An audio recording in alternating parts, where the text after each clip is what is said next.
Kriafua Yambrenie Kriafua Mama Kwaba Sonko eba Farm Tour so ewo Farmers Time TV series so ewo Light Television so nene ekuafu yabe pie krom ni yabe pie krom de na se chese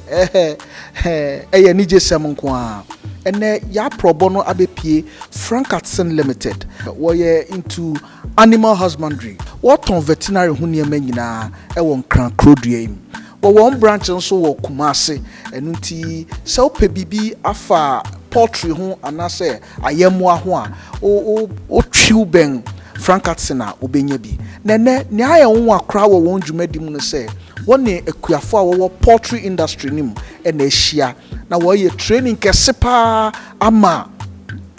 farmers a wo poultry industry nim enunti yede ya probo no ebetwa benwon ni ahwe ne ekoso wo ho.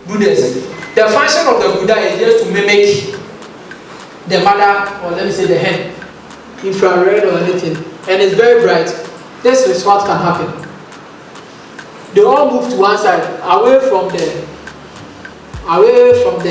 bright light intensity, or from the noise, or from whatever source of distraction that is coming. So when you go and then they all move to one side, like this way or that way, you know that, or they paddle together like that, you know that there is an extra source of distraction, let's say lights or noise or whatever that's so what you do is you make sure that there is enough space for air movement. Though you are breathing all right, but there should be an open vent somewhere to allow movement of air. And as maybe the day the woman will be getting out to now for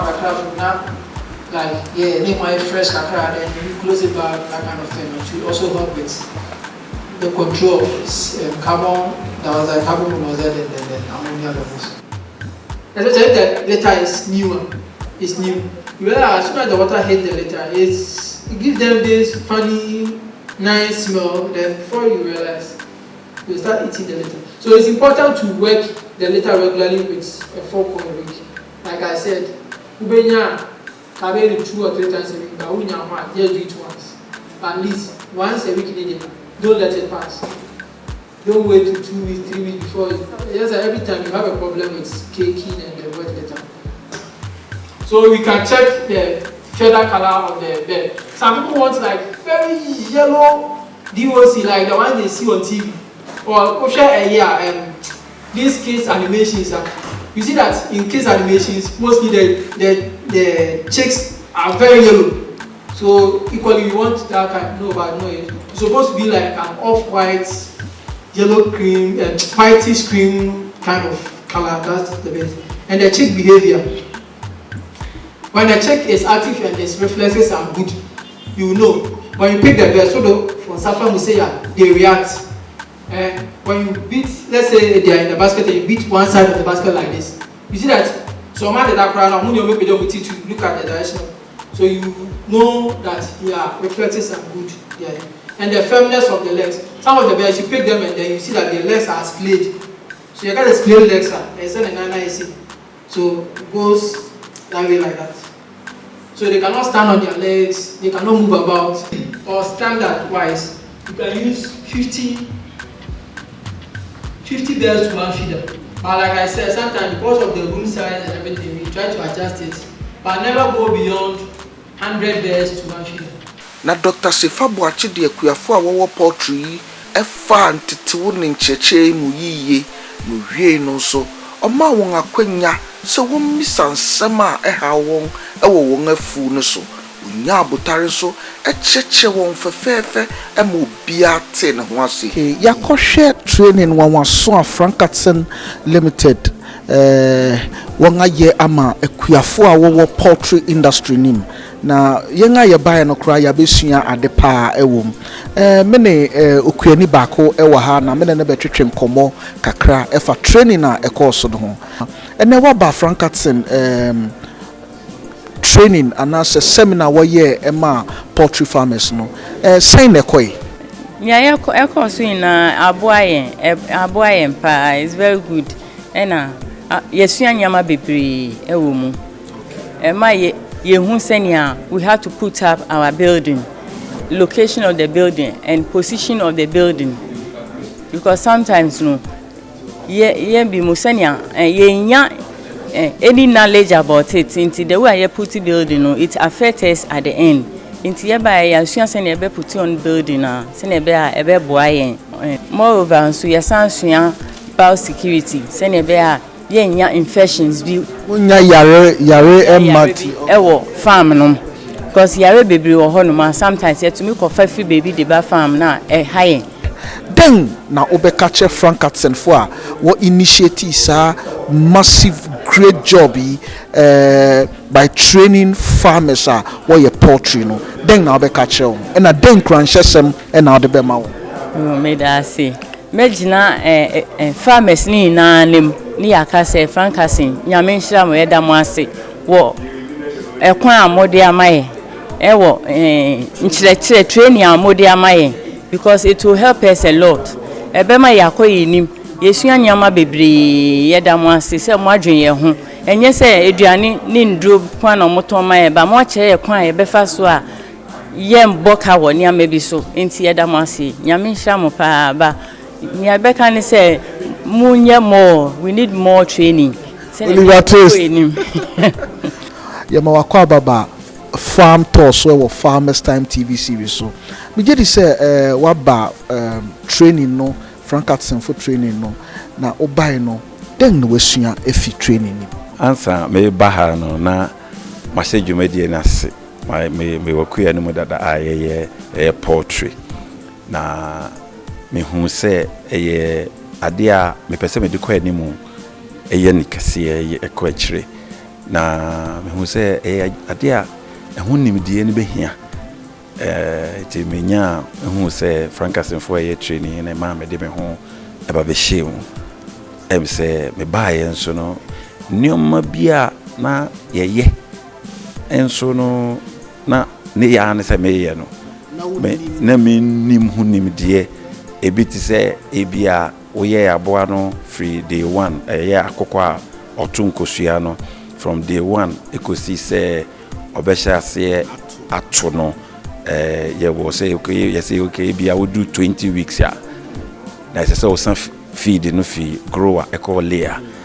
but nimdie ama me so me hu say da bi enye se feed ne sesan keke ne mo ne say aboa no emuduro the weight and say determine feed change and not the age okay deep on say na de ne te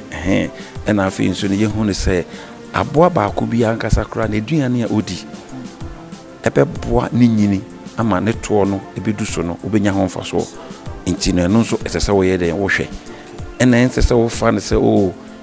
aboa no akofa no da mekofa no ba ye de so nhya ase nto ye nti bia wo be ma ne duane biara da bi bibia wo ye fida akofa de ba ekosi da obehya ase ato no ena ebe kire nti no eye nimde a megidi se ebra ye de ho ahye mu se ye de ekọ yemfuom ne ye de ye adwuma emfaso no ebe bebre say ekuafo dodo na me no won atwetwe nkomo a wo ye poultry no na ya wo kan say adwuma ma ye be 15 years ma ye be 20 years nti me training sad me kwae the same topics and same issues no mo kan wo ho me experience the down nti minim sa abo na yare a say ye gomoro say foul then bibia onim bia no for say onim de daw enu ti training say na ya hu hia won a what is an then futu na de bema ne ameka ne say nimdie konenim de biarada na se wo ho na eye o say yesi se wonko obi efuo mu a unim o se wona wo ye kuafo ehene jiso wako obi efuo na wo hwe eye potential na eso na momo no nimdie no wo fom enti se wo kan se ebia wo de ni onim na pese de ye adwuma de a so pese otena ba bia otena na otena ba bia otena eno de emwa enti nimdie de ehu hia na oman ene ye mabunu no memma ye ntena ho ye nyina ye nsori na ye mpiri nimdie na ye nyire ye ho se de beko ebitimi aye mana ye ebinum aye intino eya adwene foforo ye ni adwene sakraye ebe boaye ama ye tumi aye Wow, we dey very young. Say na ya na dey bi ameka no. Ya na enim say kuya no. Enfa so ni ho. Nanso mabunu no de wo ho ahyemu yi pa. Training a obey then we sua fim. Oh, training there no krani mesua nema bebrebe free say. Mamba ha na menim say nka day 1 ya hachi bed and man injection but ehunu nema bebrebe yesua nema bebrebe concerning say aboa no free ada obewo ato ho obidi benia dia beto yesua nema bebrebe a whole lot no kre cause first no na ohwe nema bi a ye biebie so kire wa ha na ehu say agrobi na ase na yedi ne musa na ye go by all system no but nimdie nso ye mpa ho masima meka chega na fo ina se ekwadwuma no eyadwuma pa ahyase na edin but nyame boa na prepare for a ubedi de na enwo se ye fa ne se bibia sa keke eyadwuma pa e no nkasa kuta na hona mesre se nka mpenifo ne nso ye mmabunu na se fi se adwuma ne ye dose ye be ye etu ho ache but akade ni ho isan se sisi a hwa obitumi ko wie university no abet na fie adwuma ni ho be kwa akoye but say bia we fa poultry training mu ni bibi ne obetumi set up kakra bi dia mo no ane ho a efiti say ade be chi no obenya bibi de ne sa akona no dan say ye be nante say ye pa adwuma no that's pa we dey wasem no emu ihwam pa wakasa ma na to me kuma so di yensa ka Dr. Penya ene oni ekuafo no ye training no ono na edu no so say ene be twetwe nkomo ya be hwe mu training no mayade Frankatson I believe say juma amadi ama ekuafo ene ama ya be hwe no esombo pa na then na mamu initiate such wonderful project. The main initiative say number 1 you say farmers no ehia emwa. Number 2 say omodi iskashim omodi omo sikashim ti say wa mboa na ama na anye de eye a de na nisika na odi shem no onya so mfa so bebre ana otimi lusis kana so ti ye ne ma bi se na abo ma ama nisika na odi shem no ono so timi nya ho mfa so ema adwuma no mo ye no so mo nya ho ni de bebre ana esa abo mo ma omo ti se de omaya ewo mi se adwane ni bibia ye kra ne ade no ye pese do level so anka bi be do ba bi no na ye kromazi angase ye timi produce ni oma di fidi ya angase ya ti de mo na ye encourage omo no mo hu adwane no so no mo so timi ebiem omo biem no na je se dos na fi de e be do ba bi na nka ya akuafo no timi bibia de fidi ya o omaye. Okay. Ye buy ye hu say oh yeah nice presentation na den sa na mo kire won mitimu say wori fi ha no dudu na o hwa won anim no kra kire say won ani agi. Okay, and then na focus wo say wo fa akọ na watete no free ada ya hache no na ya tukosua no ya nya no fofo na wotete na akopema bra o best at ya tukosua ma wonya mfa so nti sa time no nyoma abeya bedu say woto no unya problems unya situations unya nyoma boni bia na obekọso no aye aboa na watimi aye nti isa nyoma na amni ya church mo ko call farmer na afi de oso watimi de aye djuma wo na oso nya ede na wo ye no so mfa so. Okay, young programming say ye advocate say mebunu de wo ho be hyekwam wo ni de bebre den na be catch Ghana mebunu and Ghana fo nyina efa moayen ani kuya ho. Okay, we the be can say number 1 kuya faso bebre wo so wo benya sika de ni de ahwe ho de bi ahwe abusua ana wonne wa dwuma de na wudi no so be ba faso ama enya wo ne wabusua pe e be ba so faso ama man ni nyina se man se wo produce akoko ana se kosua ena se nya bi to Ghana ne yankwa kra bi mfiri ba bi emma ti na exchange rate akoso ne ade nyina na ti afo kakra na wo ye no etimi kwa ko do point etimi bua ma exchange rate kra etimi ba fon ana number 2 wo ro mo so enya ti se obi a wa bi school na atifie na wonya adwuma anye no anye yi we unya capital kakra bi atimi emia wani na wo de start kakra na wa so ayo bi a wa so betimi aye wadwuma na ya setem ya wo hwe abaye nim se bitifi abaye mo ani afem adwuma abaye mo ani afem adwuma abra e bi adwuma no skra e bi ni ho no nti wa so bo ahun abon mo so a etimi bo ma wonya adwuma nti ano ne nneema mienu pɔte a nka meka kyerɛ sɛ oya apart from say be bo mo nye ska na bi aba mfa so mo busua ne o man ne so no wa nkaza so no e bo ma atimi don ho na ma oye wadwuma na ma oye free so Doc, we the that's pass only farmers time for atwetwe nkomo. That's pa.